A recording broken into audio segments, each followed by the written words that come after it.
Hafaday and hello everybody, I'm Jason Salas with KUM alongside two very, very dear friends of mine, people that I've basically spent the last 2 years on Zoom with, Liz and Gina from RE/MAX Diamond Realty. We are at Meskla and we are going to talk politics, talk about everything that is so profound about this year's election season, and we are going to break bread. Well, in my case, I'm going to break the skin of this amazing fried chicken that they got at Meskla. So ladies, very good to see you.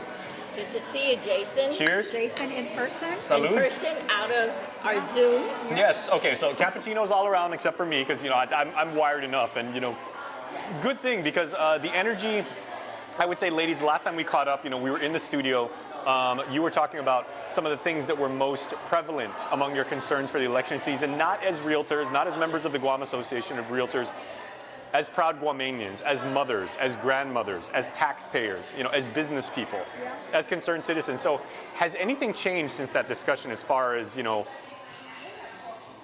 any matters of importance? We'll start with you, Gina. From the primary until now, I don't think anything's changed. I honestly had hoped that the emergency authorization would be over by now. But that didn't happen. So no, I don't think anything's changed. But we've watched a lot of interviews. Yes. The people running Liz conducted interviews through the Guam Association. I was actually really quite grateful that it was disappointing that Governor Liu was not able to make it. She chose not to attend, but Governor Camacho was there and Tony Atta was there, and we were grateful for the opportunity to listen to their viewpoints. So yeah, but overall I don't think anything's changed much, no. Okay, so Liz, you're a woman of many talents, and therefore, you've got your hand metaphorically in many different cookie jars. There are many different aspects of our island way of life that you're involved in and everything. So you've probably got an equal number of opinions. Has anything changed for you as far as what you find to be important? Well, for me, it was really interesting. We've been listening in on the different candidates' perspective about what they need to do or how they need to help our island community. And of course, the Guam Association did their interviews. It's unfortunate that we only had 6 Democratic senators and 11 senators on the Republican side. So we listened to each of them. We did send them a questionnaire. But as we continue to listen, and they're continuing to actually do interview with the candidates, coffee with the candidates, and listening about their perspectives.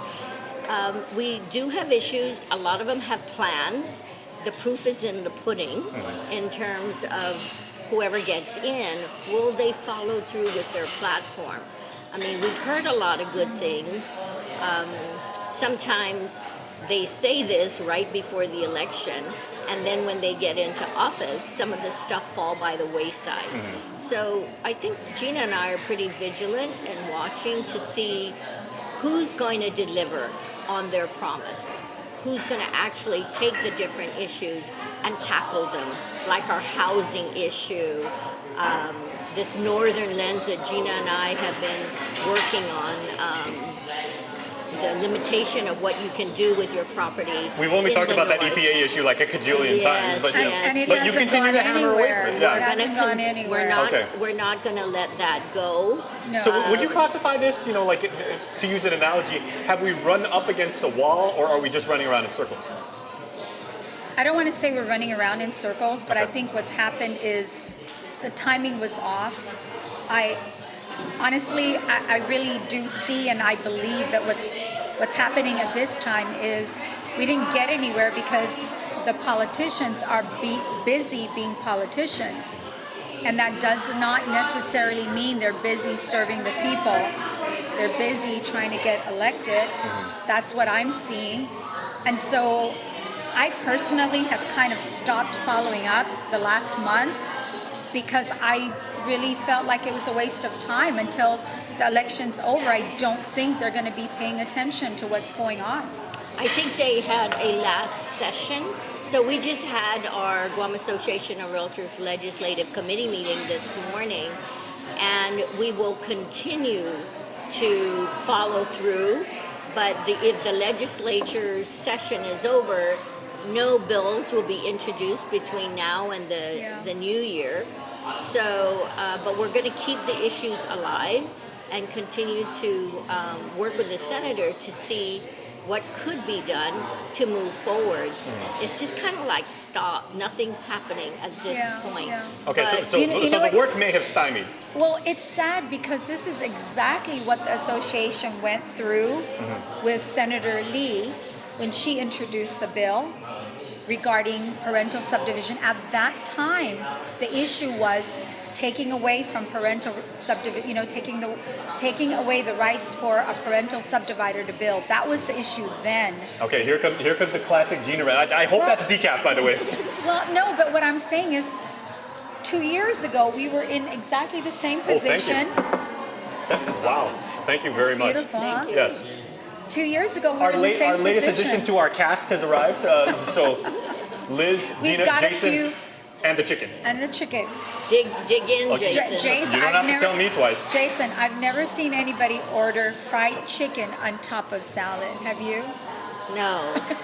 You know, you gotta have your manok, you gotta have your golai with it, and and this looks absolutely Oh, amazing. you're gonna love that. We need Okay. to get you utensils. Yeah. Okay. Yeah. But one thing I'd like to bring up, ladies, while we get the cutlery is one thing that I think a lot of voters may not necessarily consider is that even with an incoming generation of leadership, whether it's the old guard coming back or whether it's first timers successfully making their sales pitch to the people, is that whoever comes in, you not only have to put your own ideas, your own motivations, your own promises into plan, you also inherit the work of the previous generation. So half of what you're going to wind up doing is doing the work that they already started, or cleaning up the mess, depending on how you want to look at it and everything. So did that factor into your thought process? I don't know. No, it depends on the individuals, because with this particular case, Senator Lee had the bill.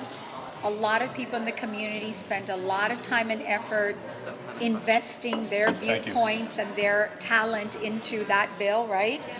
And then Senator Lee at that time wasn't running. And what happened to the bill? Nothing. It just died. I mean, I think with that particular bill, there were solutions in the bill to address it, such as the nitrate reducing system. But then it died, and from what I gathered, they thought it was because the realtors were in uproar about it. But there was a solution, and there may be some miscommunication among the community, but there was a solution proposed, but was not reintroduced. No one picked it up. But here's the problem. Since then, Guam EPA has complicated even more by denying building permits. So there's more issues that cropped up thereafter. So we're trying to tackle the different issues and work it through. And Guam EPA has provided their input. We may not necessarily be in agreement. Our stand on it is if it is affecting our local community, there's got to be some concessions made to correct whatever it is. To make it work for the community, not just necessarily. We talk about the environment. We thought there's got to be a balance between the environment and the rights of the and community. the rights of the community. The balance I am totally agree with is fried chicken with coconut milk. This is absolutely amazing. I've never had this before. It is. That is amazing. My husband had that for lunch today. I think I'm Of gonna have course, this. with rice. I think I'm coming back. I'm gonna have this for dinner. I'm coming back the next day. I'm gonna ask them to open up early. Have this for breakfast. Is that the first time you've had This is fried the first chicken? time I've had it. So Oh, the fried chicken is delicious here. that is absolutely incredible. Yes, I agree. Okay. Equally incredible and equally maybe the potential is the opportunity that I would not say is guaranteed, but is still, I mean, opportunity is not, obviously, but with the economy, right?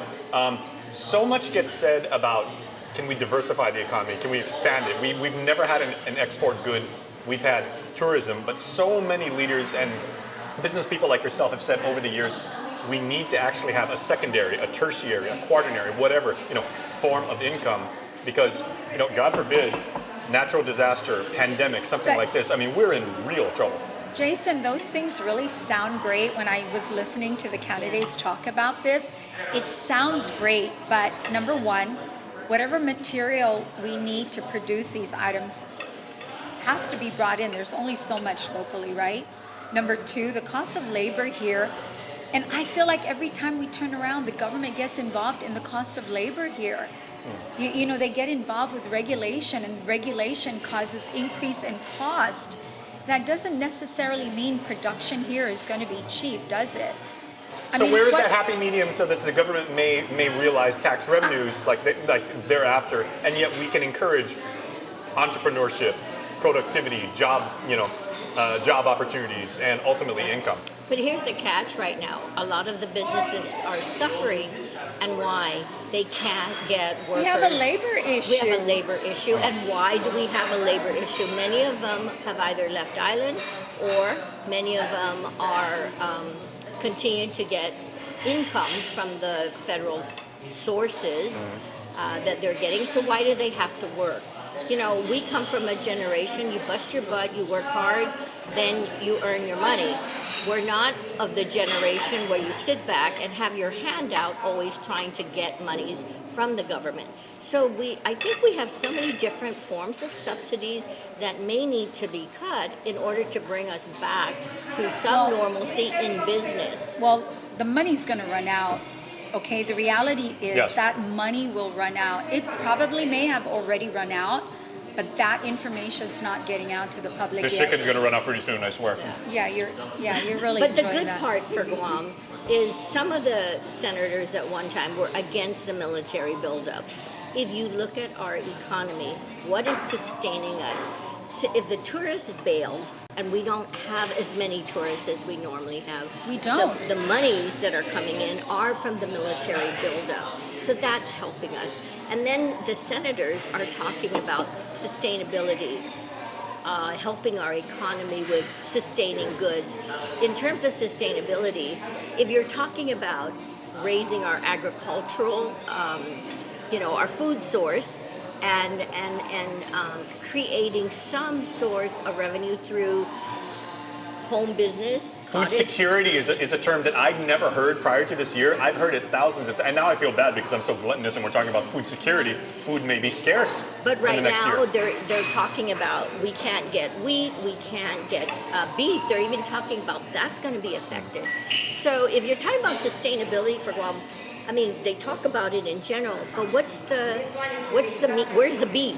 What's the concrete solution? Yeah. I mean, you can talk in generalities, but what does that mean? And that's the problem. It's on generalities. Generalities, but we have not heard other than agriculture. But the reality is, could you really produce enough agriculture locally to sustain our community? I don't think so. Say to the extent that like Oahu does pineapples or something like that, right? Like Yeah. like Idaho does potatoes, like Yeah. Florida does Yeah. oranges, Yeah. like California does So grapes. we're talking sustainability Certainly not. locally, and Yeah. then we have to talk about, okay, what does that mean in terms of export? Can Yeah. we export those goods, and who's going to want them, especially with today's current market situation? You know, I've noticed when you buy local, when you go out and you really make an effort to buy local, I find that it's more expensive than going to the store and buying something that got flown in. Why is that? So I don't know how costs that's going to translate. Probably the labor cost, all the costs that need. If you're farming, you need. Well, this is what I think. You're only able to produce a small quantity, so you want your profit from that small quantity. You want to make as So- much as you can, even though you produced a small quantity. If you produced a lot, you're going to have to reduce the price to get rid of it, aren't you? But they don't. They don't produce. What farmer here produces a lot of goods so that they're forced to bring down the cost in order to get it sold? Right. And it's the same with real estate. Can I just say that? Well, like one of our favorite Supply farmers, and demand. Ernie Wustig, who goes right outside the guard. I mean, his pickup truck is normally full, but he's but consistent. Provided they don't steal from him. Yeah, His crop that's has a good been point. stolen. Yeah, Okay, yeah. I need a new fork for this. Speaking of stolen, I think someone was calling you over there, Liz. You might want to look over. Thank you. Hey, try. Hey, we're getting is a sidetracked and we're not panna cotta. trying it. Okay. Panna cotta. Stealing is a sin, ladies and gentlemen, everything, but I'm sorry, those strawberries look This is too not good. stealing. Yeah. This is sharing. I'm among friends here. Thank you. That's a good way to put it. Okay. So if the jury's kind of out on could we yield enough volume to satisfy a market much larger than our own domestic one, right? International, global, whatever, right? How about service industries? You both have said numerous times that you are both in the service industry. These things can translate. They work online. They can be done. Well, what service industry Well, should we I'll consider? tell you. Okay, look at this. Right now, we talked about the fact that there's over 600 realtors in the market. What has that done? To some degree, because there are so many realtors on the market, so many new brokers, we're seeing that commissions are becoming more and more flexible because there's a lot of supply and maybe the demand isn't there. I mean, you know, Liz and I have our business, we have our customers that come to us, so but I'm telling you, supply and demand does affect the market. So if the government can find a way to allow the private sector to increase supply of housing, increase supply of apartments, increase supply of development, what will that do to our community? You increase supply, you're going More to end sales. up having to, you know, if owners can't rent out their apartment buildings, if the regulations were relaxed a little bit, or at least if the process to get permits were Easier. put in place so that it's more systematic, so it's easier to know, okay, I go in, I apply for my permit, it's going to take me 60 days, I'll be able to start building. If you can put your money on that, people will start building more. And You'll get a big supply. That means costs will come down. The other thing we talked about today. Now that's mine. I can tell. Wow, look at that. What is that? I'm ashamed. I'm What is sorry. that? Okay. What is I thought that? I was being gluttonous. What is that? Cobbler. Cobbler. Wow. That's Gina. awesome. I didn't know they were giving me ice cream. Can I get a bowl for the ice cream? I don't do ice cream. You don't do ice cream. Not vanilla. Okay. I love the two of you with all my heart. He will eat it. And I say this with total respect. You don't like ice cream? What is wrong with you, woman? Mike. Not with my Mike will Ice eat cream it. drizzled with caramel, and you don't do ice cream? I know. Mike will eat it. Jason will eat it. Mike, our camera guy, will certainly get there. Oh, thank you very much. But Jason, Okay. you know, that's what we've been pitching about that. We've been talking about that. The government needs to get Okay. serious. No, I but don't care here's- who gets so elected. here's- They need to get serious about this. Yeah, and part. here's another thing we talked about. For the H2 workers, they're limited in where they can stay. It has to be an M zone property, M1 zone property. Well, those are limited. We don't have that many barracks. But if the government could at least work on either putting a moratorium on some of the laws or rules or guidelines in terms of housing them, then that would allow more of them to come in, more of them that could build and make things happen. But right now, labor won't allow them to come into Guam unless they've already established a residential area for them. And if they're moving into an apartment building, and let's say somebody wanted to rent the whole apartment building, they can't do that. By law, you're By not law, allowed unless to. the apartment building is zone M1. Okay. But What- how many apartment buildings There's are not- built on M1? Yeah, You typically it's- do not build apartment buildings in An M1 M1. zone. Right. Okay, question now for you, Gina. Since you brought it up, I'm gonna hold your feet to the fire while you dive into. My cobbler. I just had a brain fart because you're getting into that mango cobbler, and I just forgot what I was gonna say. Yep. No, I remember now. Okay, so everything you say works theoretically, right? Increase the amount of inventory of affordable housing we have here. Theoretically, the prices will go down, right? On a more macroeconomic level, interest rates are going up. The military, assumedly, will get here and everything. What is the risk profile? And as someone who studies this industry, are you okay with the fact that, like, could these additional housing units be used as Airbnbs? Do you expect them to be used as permanent housing, or as you said, maybe transitional, like an apartment building? Well, right now, let's not even worry about what that future holds. Are we going to use them for Airbnbs and all that? Because right now we have a housing shortage currently for our local people now. Okay, so yes, in the future, if development, we don't even have development that we could look at to say, hey, what are these units going to be used for in the future? Because we don't have anything big scale going up. Okay, why? Because these developers don't know what's going on. You go into the government of Guam, you get your permit, and it takes, I have a developer right now looking at building 25 houses. He still doesn't have his permit. It's been 2 years. What's going on with that? Do you know what has increased in the last 2 years? Does anyone even understand what that is costing that developer? From the day he made the decision to build to now, 2 years later, what the increase to him has been? And when his permit gets approved, will he therefore have this huge backlog? Or will he still want to build it because Yeah, now exactly. the cost Because has gone his up cost so has much? gone up. Is it still worth it for him to build it? And can he So- get his profit? We talked about this margin? several weeks ago.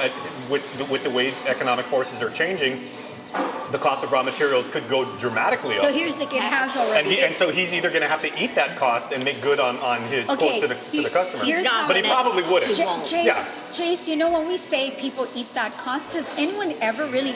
I mean, we're eating eating. this, but I'm eating the does chicken, I anyone? You know, the reality is, does a developer, does a store owner, like for instance, when the It's passed along. yeah, like when the minimum wage went up, okay? Yes. What the happened? whole concept of minimum wage was, you know, this is to help the minimum wage worker to be able to afford everything.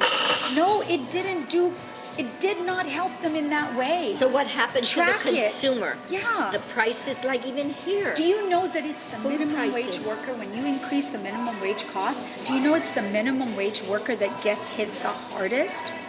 Because minimum wage goes up, everything goes up. So they can't really They can't win. afford it. Do you want to give that to Mike? Or put it Ice in the cream. fridge.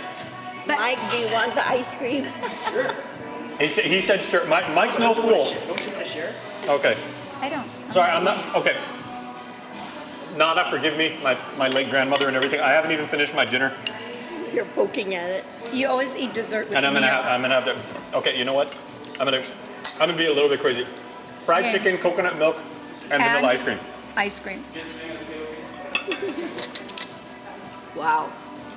That was strategic thinking, kind of like just what we're talking about right now. So again, you're saying Jason, you know what? the risk profile is not something that concerns you right now because you're more worried about the short-term impact. I'm worried about what's going on right now. And I know, okay, we're talking about the military coming on island.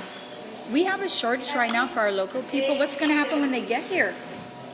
Do you know that the military takes very good they take very good care of their people? Yeah, I've heard that. Okay, well, where's our government taking very good care of our people? Other than increasing minimum wage, making sure there's food stamps out there. That isn't for everybody. But they have given out monies to help with rents. They have given money to help with daycare. But these are those short-term help. Those monies will run out. Then what happens after that? I mean, it's good that it's helping the community, and I applaud it. But then when those funds run out, what next? Are we going to raise our taxes to continue to support that? And then it's a big hit across the board. The thing is, we shouldn't have kept it going this long. When the business community started putting up their hand and saying, hey, we're having a labor crisis out here. We can't seem to convince these people that have not been working for a year or two to come back. When the business community started to say that, the government should have taken that as a hint that there are jobs out there. We need to lighten up on all these free money that we're giving away. And we need to look at if you encourage people to not work, encourage them to work now.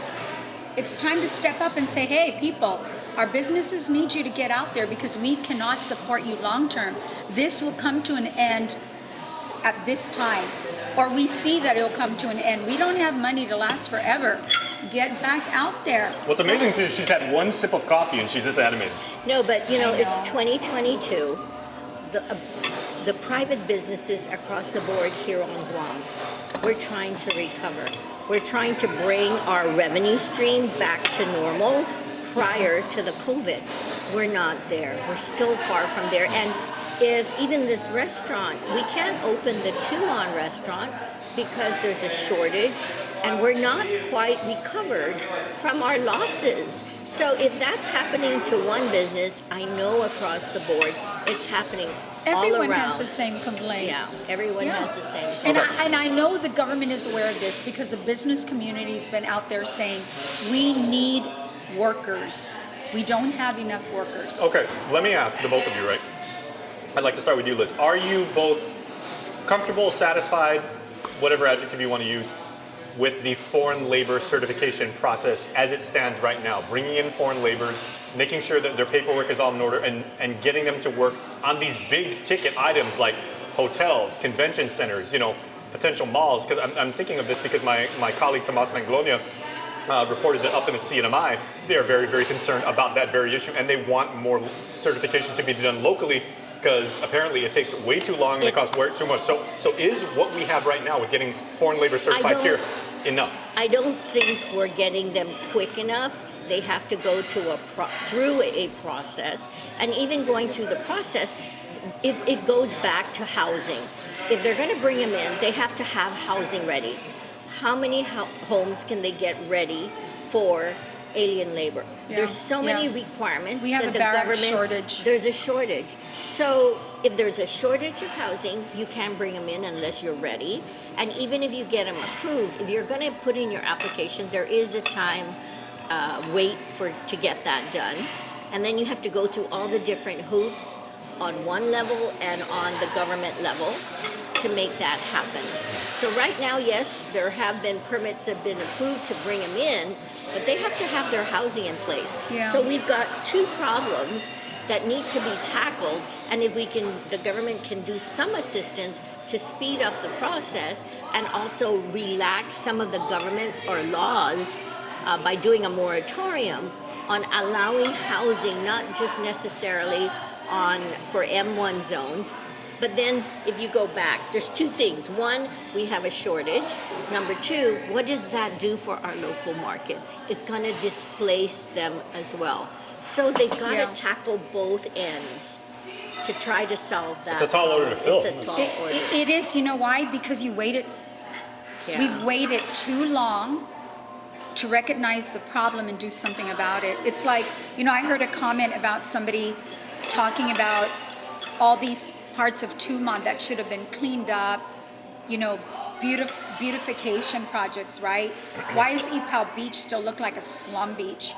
And it's like COVID's been hitting us for 2 years. We're still under emergency authorization orders, right? Why didn't we look at cleaning up, improving those facilities when during the downtime? Why are tourists hitting the island and we're just now figuring out that these places need a lot of maintenance and the toilets are still shut down? I mean, why are we just doing that now? Why are we doing things so late?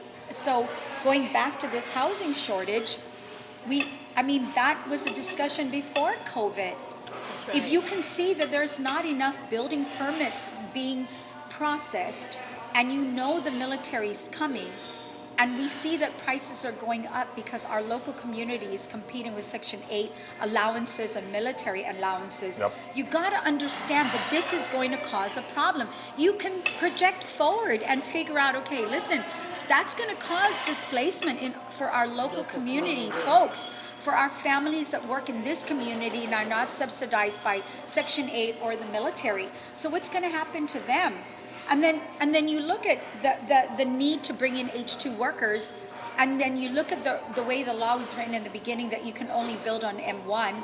Well, all that went into place, and then the military was delayed, so nobody projected for that. I mean, these are things that need to be anticipated, and then you need to plan, because reacting to this stuff like this does not work.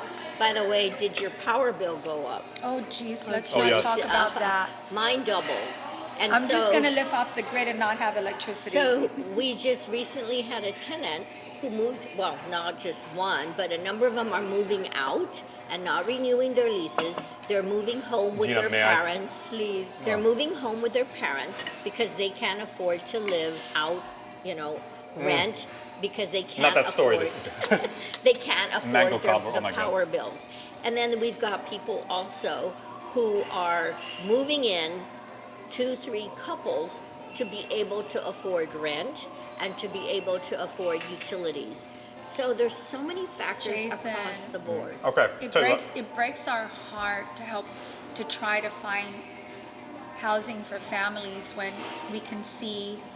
I mean, they have. It's not like they're trying to find cheap things. But it's just it's in all they can afford. Yeah, in the $1,200 to $1,800 price range. It's almost None. It's like- Non-existent right yeah. now. When I went through the listing, there was like 1 or 2.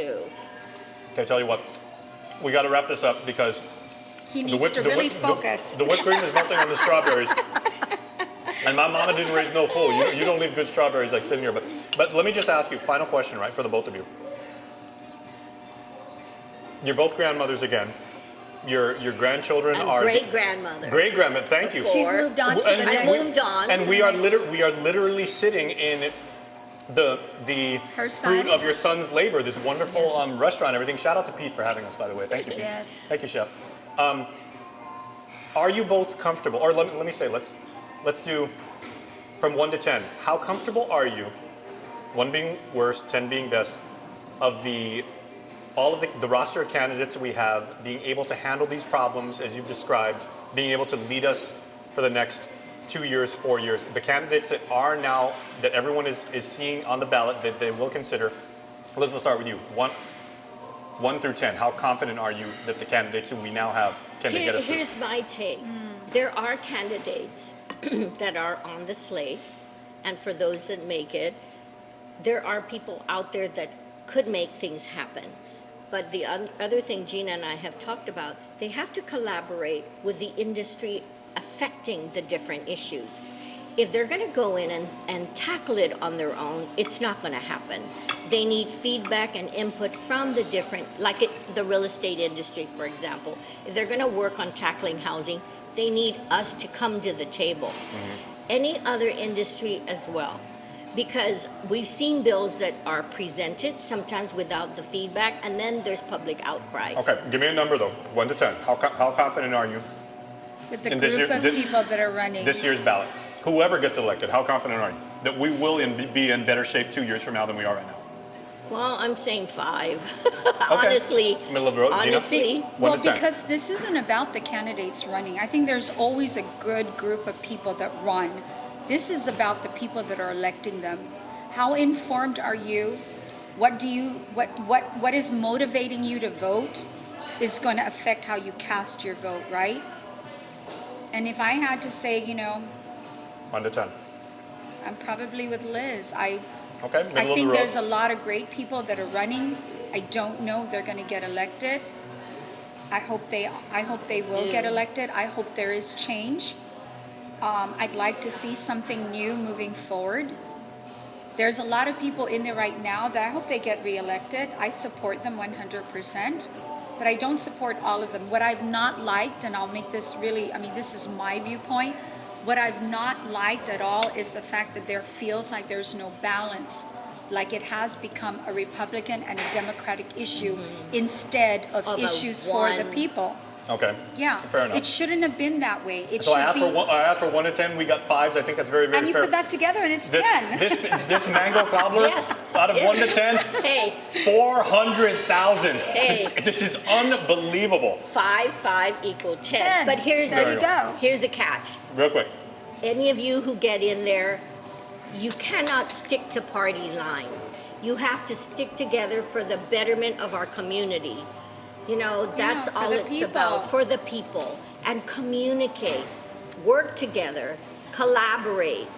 You can't do this just because your party decides this is what we want to do. That's not working We nationwide. don't work that way. No. It's not working nationwide, and it's not working here. Very true. And we've seen it happen. Divisiveness does not Does work, not everybody. work. But one thing that does work is Meskla. Meskla. Meskla. Yes, this forum today was absolutely amazing. And Liz, thank you for setting this up with your son. Thank and you. Gina, Can good I to see- say with Meskla, you Yes, don't please. have to worry about choosing because no matter what you pick, Yes. it's Good. going to be good. I just want to add, this was actually Gina's dessert, and I'm like halfway through it. Mango so- cobbler. Yeah. So thank you for watching, everybody. We hope you got out and voted your conscience, voted your heart, and voted with your mind, as Liz and Gina just elucidated. I can't even come up with any words. Thank you so much, I and can't thank you, ladies. either, I'm chewing. All right. Once again, thank you. Cheers.